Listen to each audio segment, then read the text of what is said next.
I've been asked to do a series on addictions.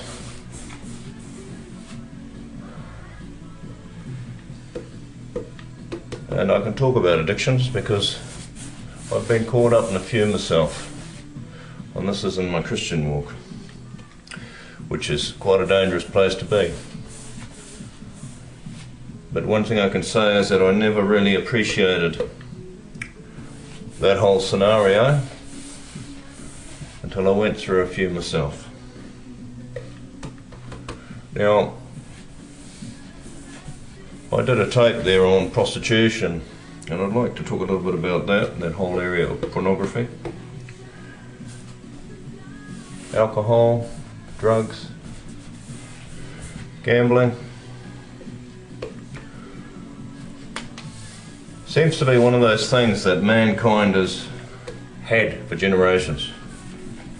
Addictions have always been around. Alcoholism has always been around. Drug addiction one way or the other. Prostitution has been there from the beginning of time. In the Bible, I think it was Levi, might have been Levi, who went off and was on a business trip of some sort, and he spied this, what he thought was a prostitute on the side of the road.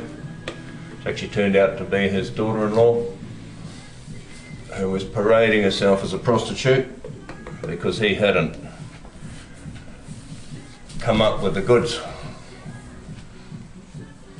When his sons died, left her destitute without children, he promised her the next one in line. Of course, he defaulted on that, so she took the job into her own hands, paraded as a prostitute, hooked him, took his staff and his ring as payment because he didn't have the dough on him, and when he sent his servants to go and pay the lamb or whatever it was that he was, she extracted from him, they couldn't find the prostitute. But then, when she was pregnant, they tried to stone her, and she pulled out the staff and the ring and said, "Here you go. The guy who this belongs to is the father of the child." So prostitution's been around for generations. A lot of the gods back in the a lot of the nations that Israel was called to go in and destroy, who were living in the promised land, they actually had goddesses and temple prostitutes. People used to go and sleep with them as part of their worship.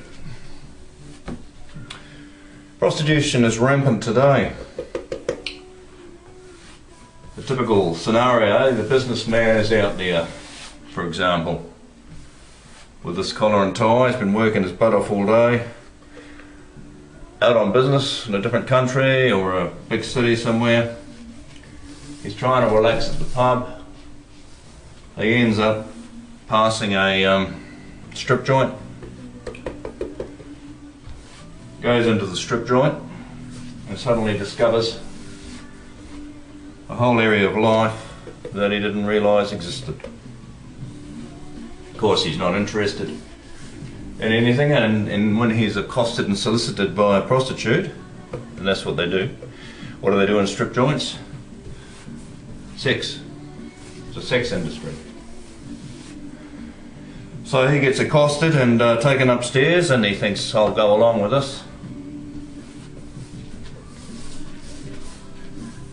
And then she suddenly gives him the prices. Prices for a kiss and a cuddle, play with his doodle, sex, escort. "I'll go off with you tonight if you like, or tomorrow night."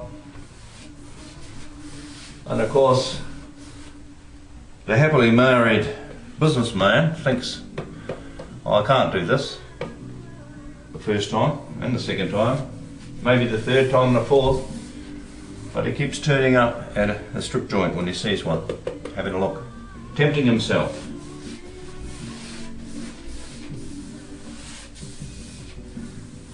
It's all about temptation.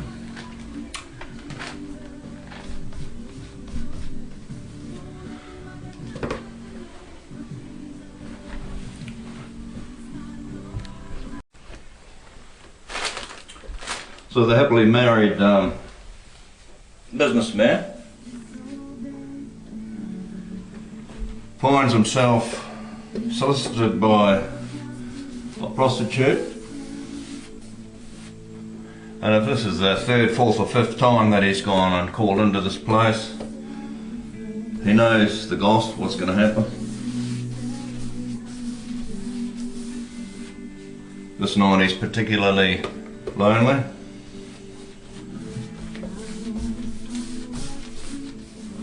So he hands her his credit card.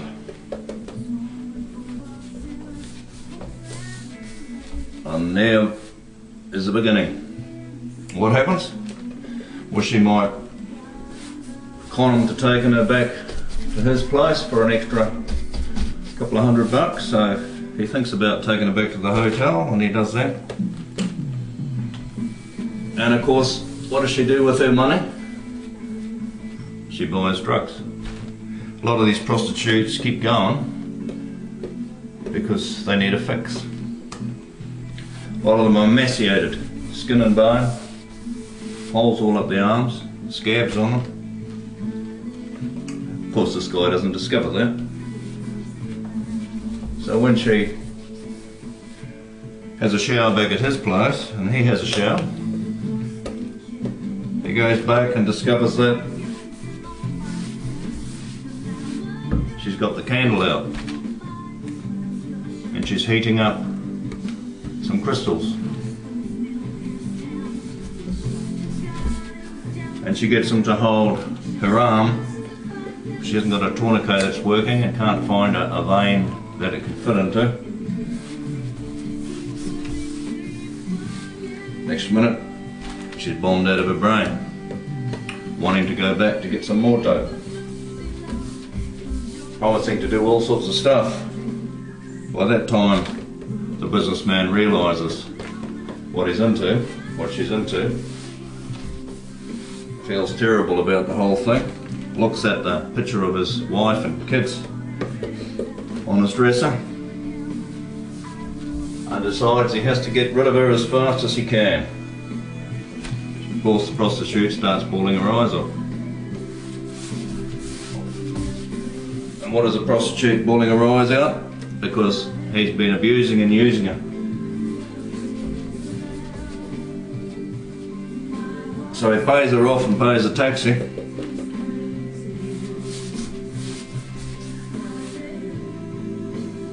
And when she's out the door, he falls on his knees, breaks down in tears. Suddenly discovered he's been caught. And is it going to end there? No. Because now that he's been down that road, he knows what the goss is. Next business trip, he can't wait to get into the strip joint. Before you know it, he's noticing the prostitutes on the street as well.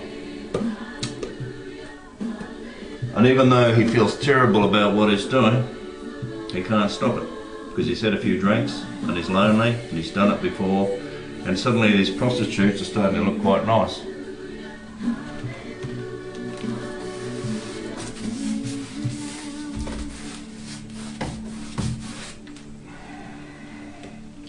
And then there's another thing that he suddenly discovers that he didn't really think about before. A lot of these hotels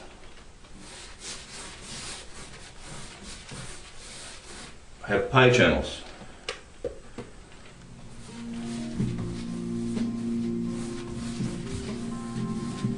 And they're X-rated. That means the cost of $7 or $10 you can watch pornography, which then begins another addiction.